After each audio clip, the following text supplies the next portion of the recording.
跨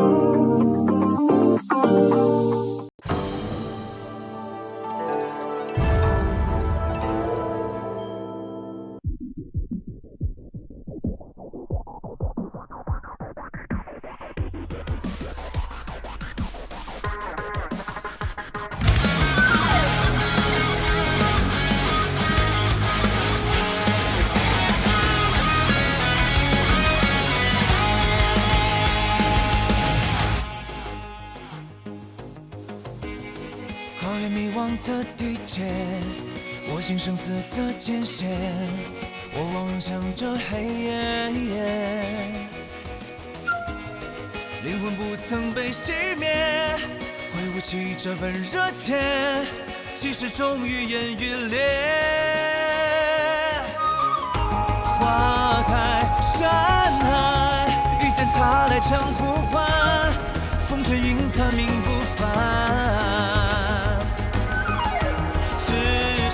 世外，谁人能明我孤单？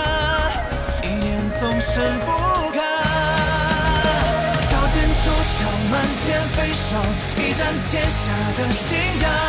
直冲云上，血舞剑气焰四方。踏过风浪，醉舞四方，几乎苍生义无妨。青山之巅，你我共这一世狂。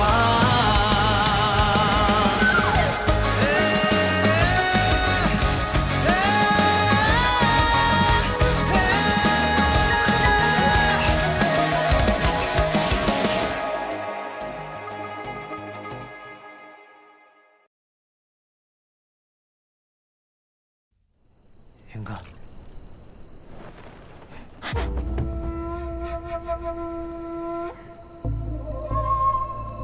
你怎么来了？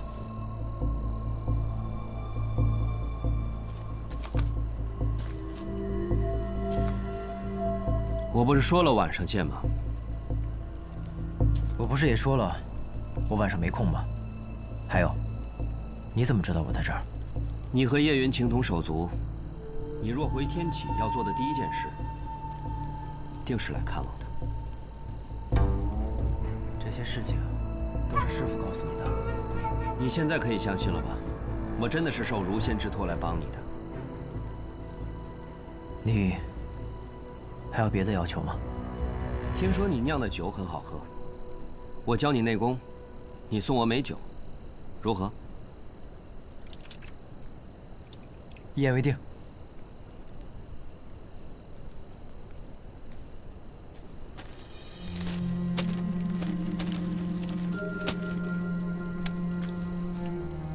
云哥，走了。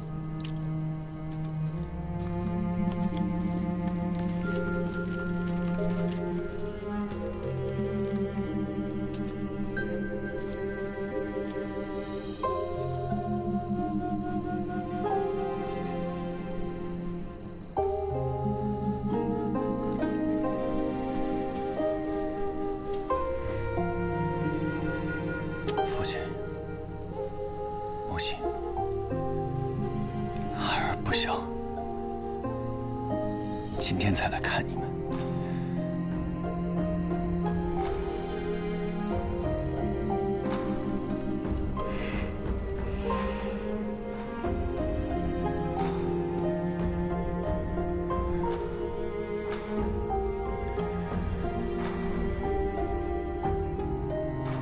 我从前跟你们说，我不想做大将军，我想做一个自在江湖的剑客。如今，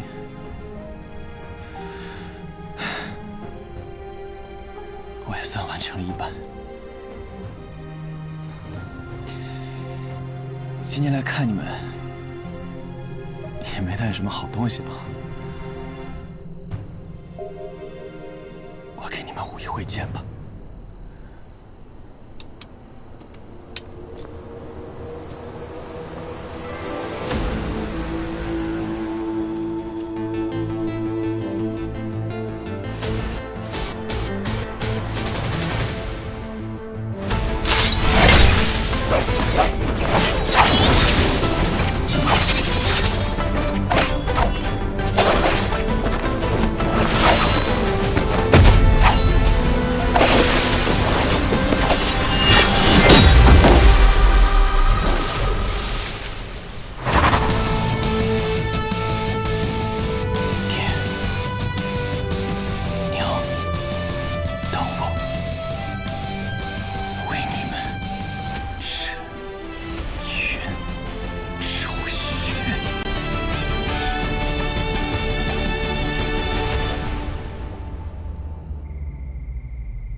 来吧，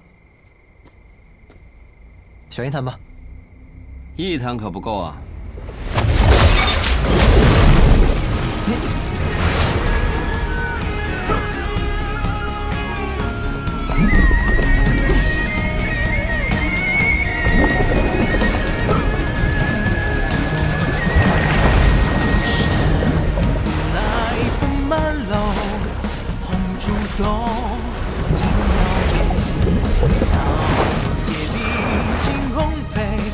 下魂魂，人间昆剧，嘲笑歌戏，倦狂一心不羁，年少快意，谁能把余愁留在风里？这是你马上要学的内功，名字叫落花流水。落花流水。心如枯燥苍烂，终究一生一人执念不退还。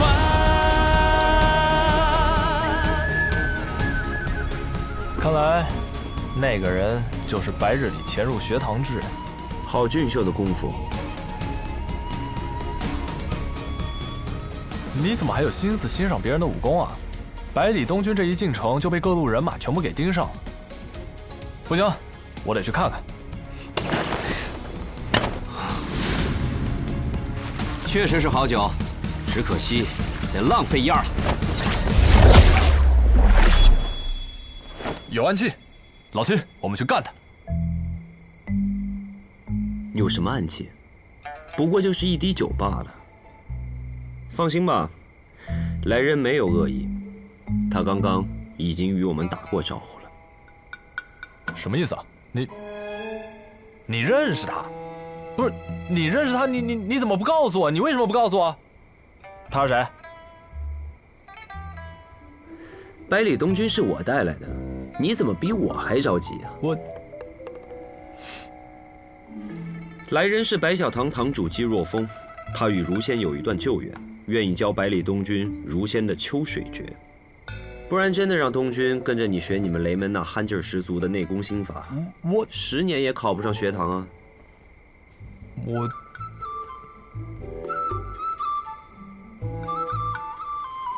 我憨吗？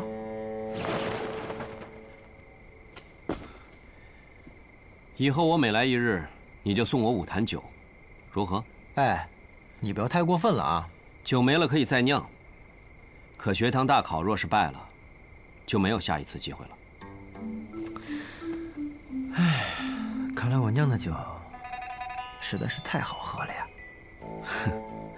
来吧，虽然没有多少时间了，但如果是你，就一定没有问题。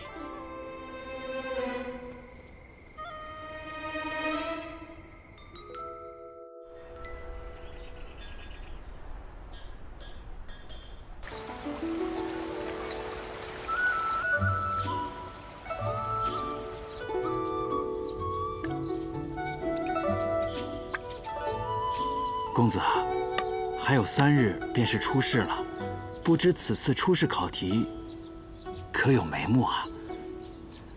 你不是也说了吗？3日之后才是出试，急什么？我不着急，我着什么急啊？我就是觉得我们是不是……怎么，大家不敢来问我，所以去逼问你，对不对？这1天3、4趟的问，谁都吃不消啊。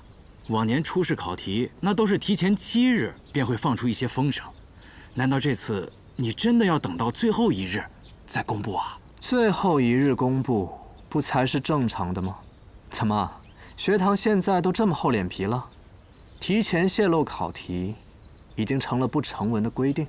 哎呀，6月呀，这初试又决定不了最终的结果，初试完了还有一个中试。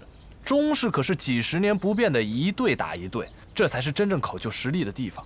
初试嘛，不过就是让各家公子拿个好兆头回家去的。别这么较真，6月。琢磨公子说的对，更何况以6月公子的才学，就算是提前告诉大家考题，没有点真材实料，也是不行的。就是，废话那么多干什么？还下不下？哎，不下了，反正我也下不赢你。我就说嘛，今天怎么突然之间跑来找我下棋，自取其辱？原来你也是来套题的。嗨，那我不是带来一个备考的兄弟吗？再说了，往年出试的题目，我10几天前我都能知道。谁让这次主考官是你啊？哎，挺好，特别好，所以我这不亲自登门拜访了吗？那我若非要最后一天公布呢？那行，看来以后每一年的主考官都会是你喽。你威胁我？对，我就威胁你，怎么着？你也知道我这个人嘴巴特别碎，我就每天跑到师傅那儿去吹耳边风，我就告诉他，哎呀，柳月当主考官特别好，让他给你做主考官吧。他听烦了，他就会同意了，你就年复一年，一年又一年的做主考官，一年再一年。算我怕你了。嘿嘿。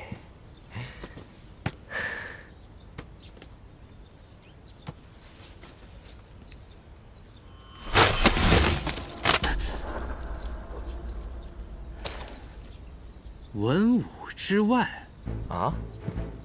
没错，就是文武之外。世间大考分为文武2类，但文武之外呢，有那么多有趣的东西，所以呢，我既不考文，也不考武。只要文武之外有能令我折服的东西，这初试我就让他通过。这还不说呢。可这文武之外到底要考什么呀？你要知道，我们学堂要的不仅仅是文武双绝的人，还有有趣的。而这文武之外，考的就是人。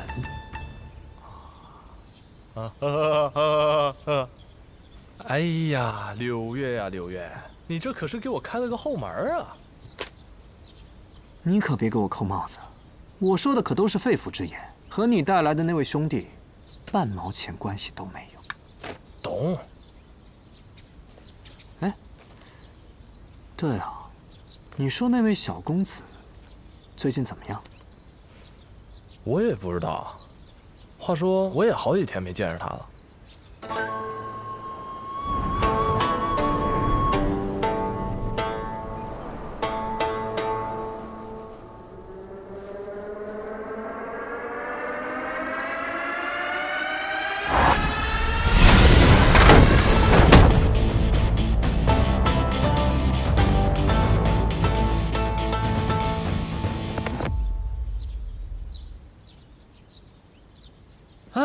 舒服，有了内力就是不一样啊，感觉全身都暖洋洋的。哎，雷梦莎今日来学堂了吗？卓墨公子的动向我怎么会知道？没大没小啊！怎么了？今日突然有事找我啊？我有个好消息告诉你。哎呦，巧了，我也有一个好消息要告诉你。真的？你先说。来，初试的题目出来了。出来了？是什么？4个字：文武之外。嘿，嘿，嘿，嘿，嘿，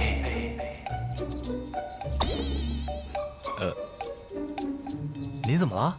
你这高兴傻了？这表情。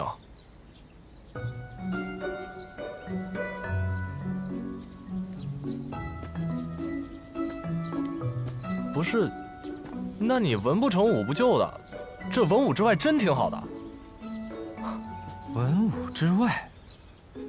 我练了这么多天武功，你告诉我文武之外？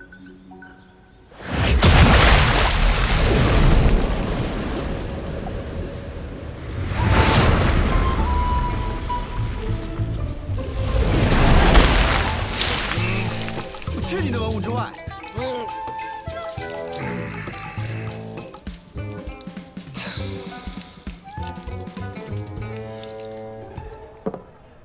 真是奇了怪了，文武之外，不考文也不考武，那这算什么考试啊？那你说这选拔的是什么呀？或者是啊，谁长得美，谁就能进中试？哼，兄台此言有理。那柳月公子据称是容颜绝代，说不定就是谁长得美，就符合人家要求呢。那，旁边这位小哥容貌俊秀，若去参加考试，那必定能通过呀。确实气度不凡呀。谈。哎，客气。文武之外，倒是有趣。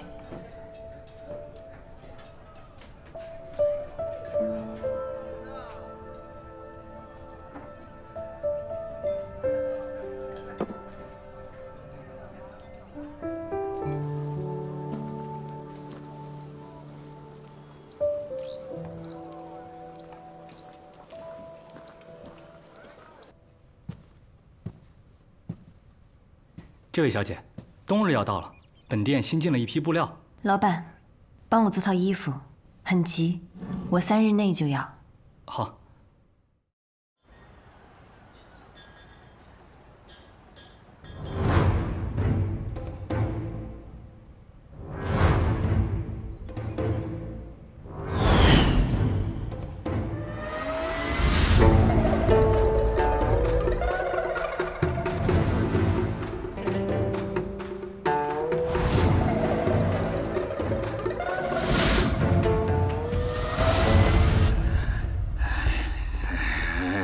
行。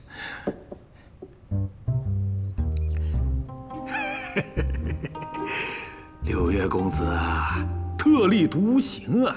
我还是第一次听说啊，把学堂大考放在我的赌坊里。所谓大考，其实和赌没什么区别。愿闻其详。很多人苦学10年，为的就是大考的这一刻。这或许是他们人生中发挥最好的一刻，亦或许是发挥失常，再无挽留之地的一刻。赌博呢，也是如此。不上到赌桌的那一刻，谁都不知道会发生什么；而上了赌桌，这胜负才刚刚开始。精辟！除非出千。怎么？有人敢在你这千金台出千？当然不会。所以我们今日在此大考嘛。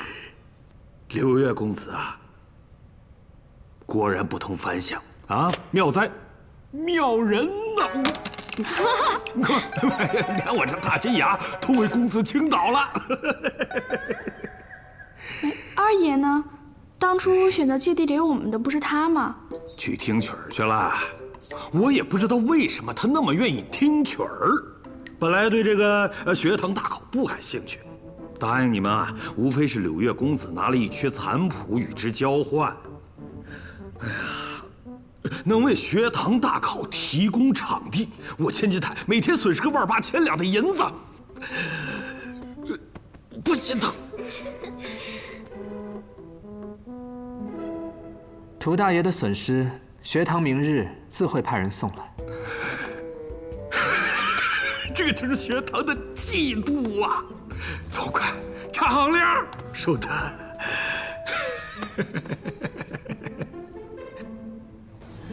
加油！加油！加油！加油！加油！加油！加油！加油！可以了！加油！加油！哎呦！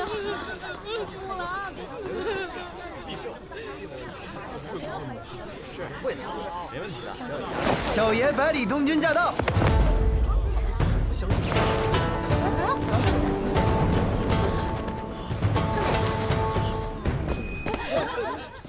又喝多了？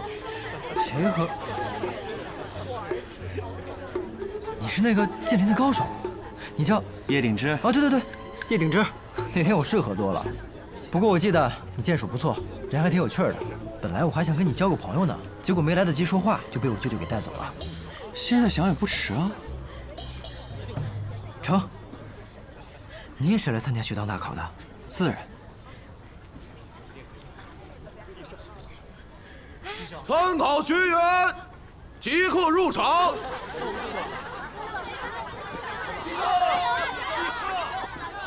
走吧。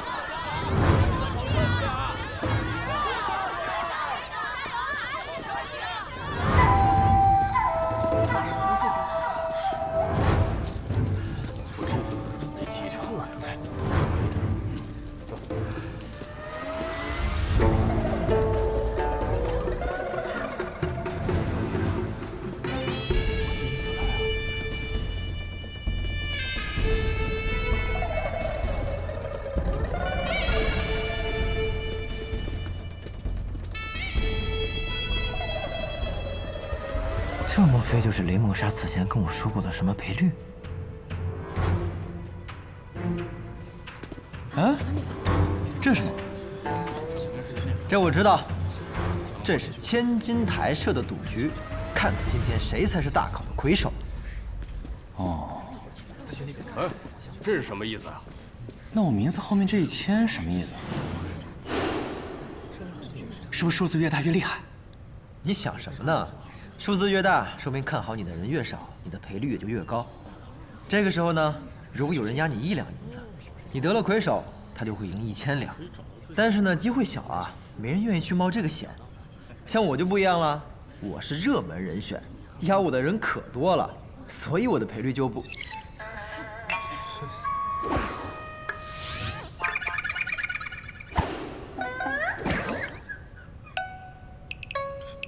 然也是1000。连个外院学生丢的桃子都接不住的人，赔率不是1000，还能是多少啊？这千金台的赔率呀，是根据买家的数量决定的，还望柳月公子让小先生不要介意啊。小先生欺我功夫馆这等小事。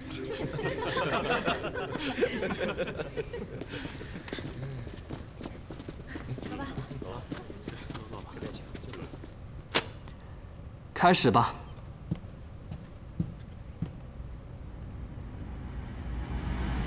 学堂大考，准备开始。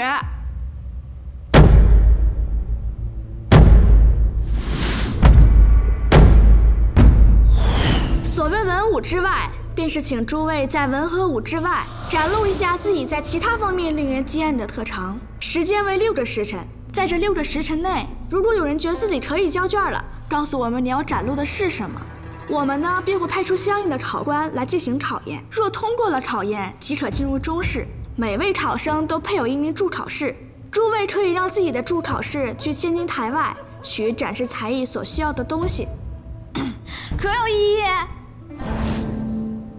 大家不是都已经知道了吗？还问我们有没有异议？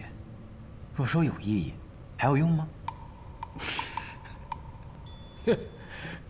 这傻小子，没有用。开考吧。开场。倒有些5时3刻即刻行刑的意思。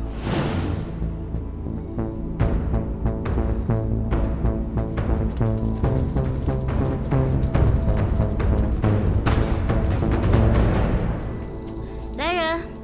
来人！来人！来人！这位公子有何吩咐？3路客栈，哎，去找雷梦莎，公子，把我的大包裹给我拿过来。找谁？废话多公子雷梦莎，去吧。哎，你打算做什么？一会儿你就知道了。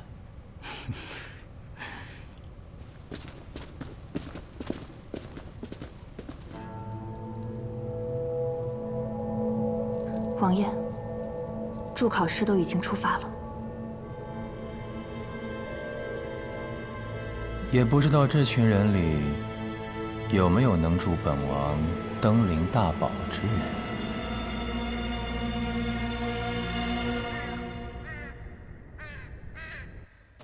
今日学堂大考。是，陛下。百里洛尘的孙子百里东君也在参考人之里。他怎么也在天启城？是九皇子殿下把他带回天启城的。是不是九皇子殿下也？唉，你把老九想得太复杂了。姑的这个儿子，姑自己知道，他把百里东君带到天启，很可能只是因为欣赏他罢了。他不会与那小子为难的。相反，百里东君若是有事，他会豁出性命去救他。姑倒是有些好奇了。一直听闻百里洛尘那个独孙是有名的纨绔，却没想到突然有一天，他学会了西楚剑歌，又不知为何得到了老九的青眼。陛下似乎很欣赏九皇子殿下。多嘴了奴才惶恐。学堂大考还有哪位皇子去了？亲王殿下也去了。老二啊，罢了，小崽子们的游戏还不值得孤费心呢。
考官，我要交卷。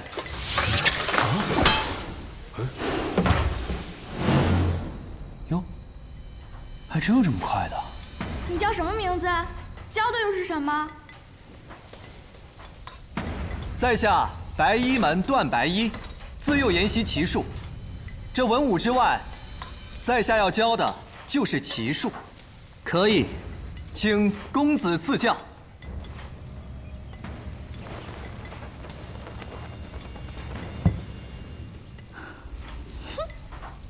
你和我像。你学了几年棋啊？你学了几年？我7岁开始学棋，至今得有17年了。我3岁开始学习，至今也有7年，差不多嘛。来吧。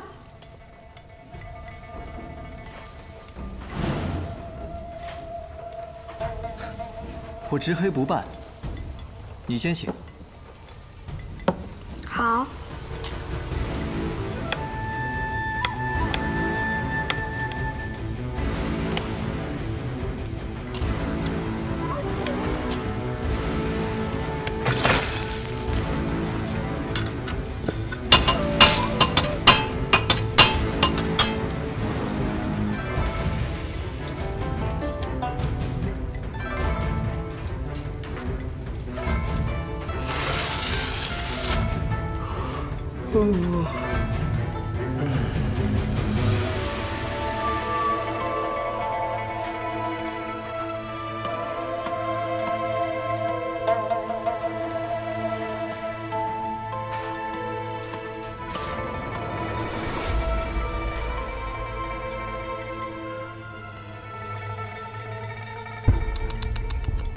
还精通骑术，连个小童都下不过。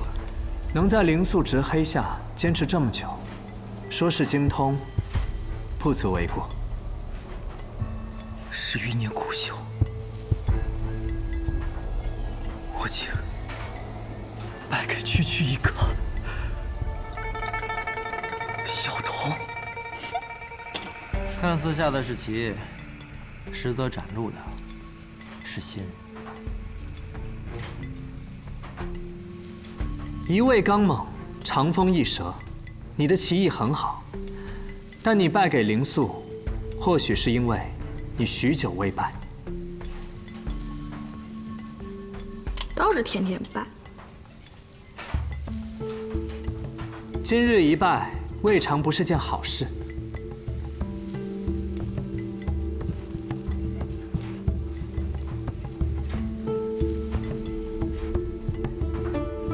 段白衣，记下了。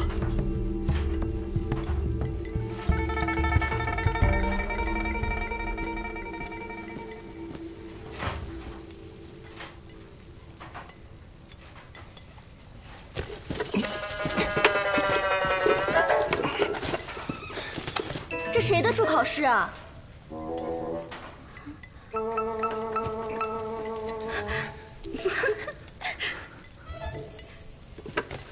这谁的助考室啊？是准备在初试上表演睡觉吗？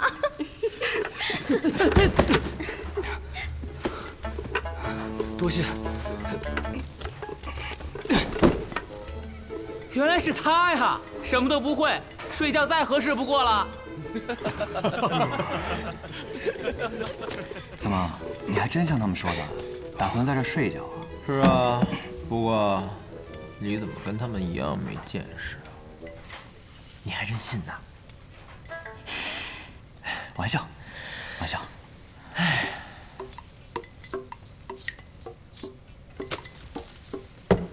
哎，你准备的东西呢？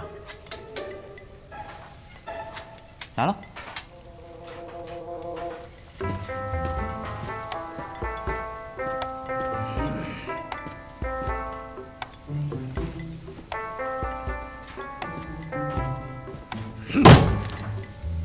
这什么呀？刚杀的北蛮羊腿，还新鲜着呢。这就是我准备的东西，有意思。那现在可以告诉我你打算做什么了吧？酿酒。酿酒？我呢，身无长技，只有酿酒这项技艺是我从小锤炼的。既然要比文武之外，自然要拿最拿手的出来。可是酒不是越陈越好喝吗？这6个时辰内就能酿出好酒了？这你就不懂了吧？陈酒有陈酒的酿法，新酒也有新酒的酿法。这世间酒有千种，各有一味，也并非越陈就越好，而是要看你能不能喝到自己喜欢的。别光看我呀，你那羊腿还在桌子上休息呢。酒来了。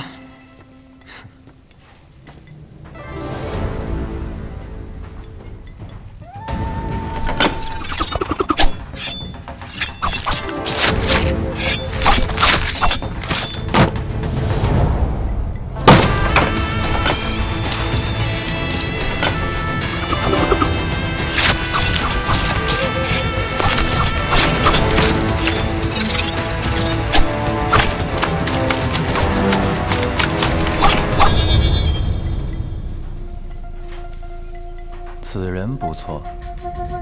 这手刀法看起来似乎普普通通，细微处却显露了真功夫，可称得上是高手中的高手。考完给他发帖子吧。那九皇子选中的那位少年，你是说萧若风带回来的那个？父皇遣他去了一趟黔东城，他便带回来这么一个人。你说这人能是什么来头？镇西侯府整个朝堂谁能拉拢得动？更何况这镇西侯是本王登临大宝的最大绊脚石。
嚯，你这可以啊！弄好了？是啊，之后每间隔1个时辰，换一个热水袋就可以了。这可是我的独门秘籍。等我的羊肉烤熟了，咱俩的晚饭就有着落了。羊肉配酒，越过越有。那就要看你的羊肉好不好吃了。唉，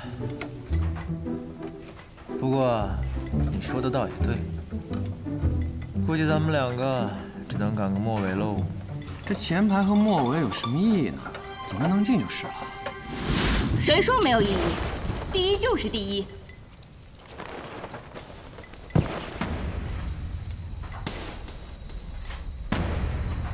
考官，我要交卷。何人？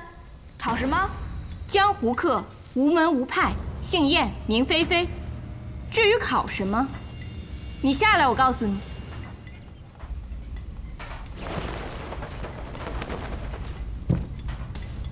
考什么？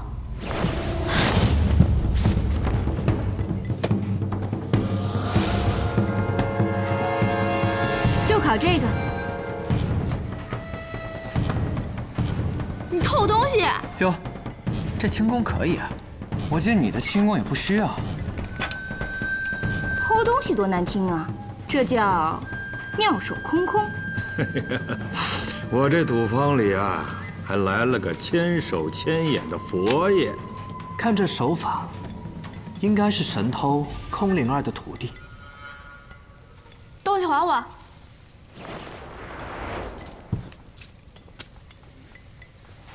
敢问这位童子，我这可算是过了初试。既然你要展露的是这手妙手空空之术，那么我便不是你的考官。三秦，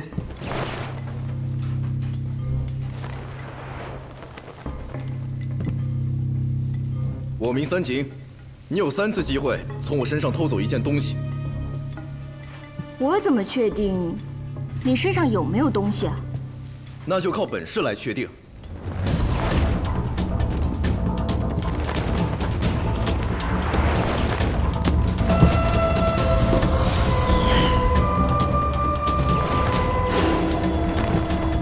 这是轻功，3步追缠。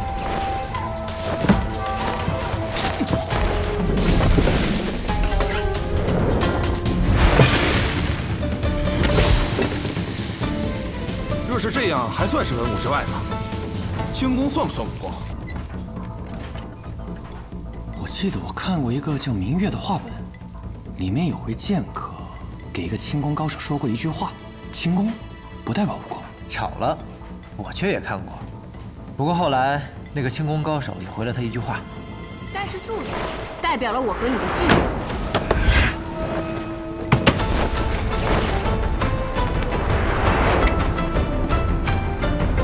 三飞燕。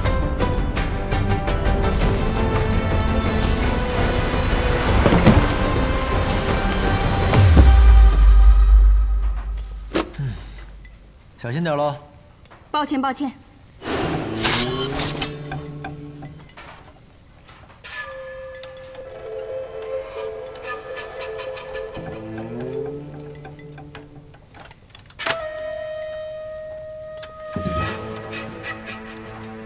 如何？考生燕菲菲通过初试。多谢。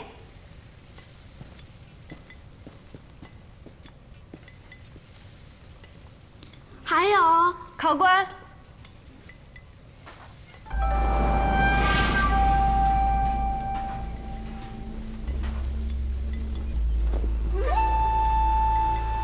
我也要交卷。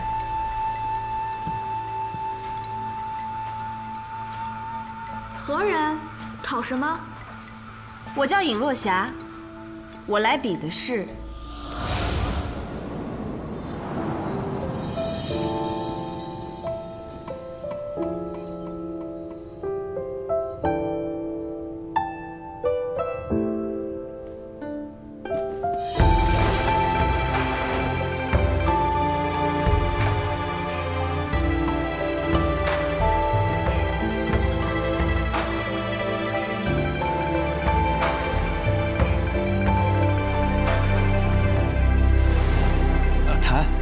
客气客气。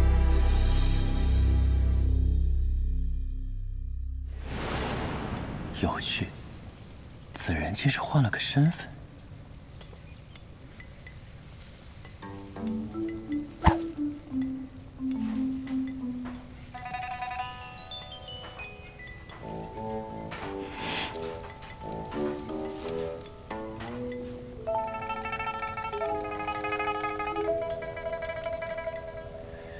怎么，这么好看吗？看傻了都。不是，我怎么看他的眼睛那么眼熟？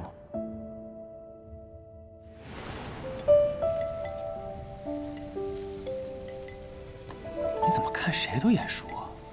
在剑林那会儿，你不看我也挺眼熟的吗？没少用这招套近乎。呸！别瞎说。不可能，不可能，她跟仙子姐姐给人的感觉天差地别。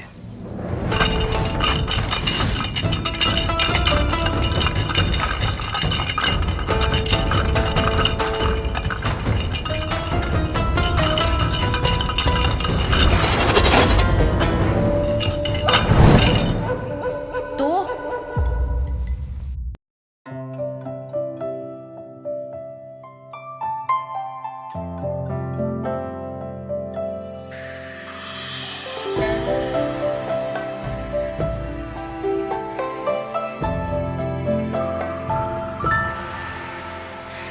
让一片轻轻微风绕心游弋，听波般忽泛涟漪，人教春泥。只听枝桠攘攘嬉戏，在风下喃喃细语。月下描摹花。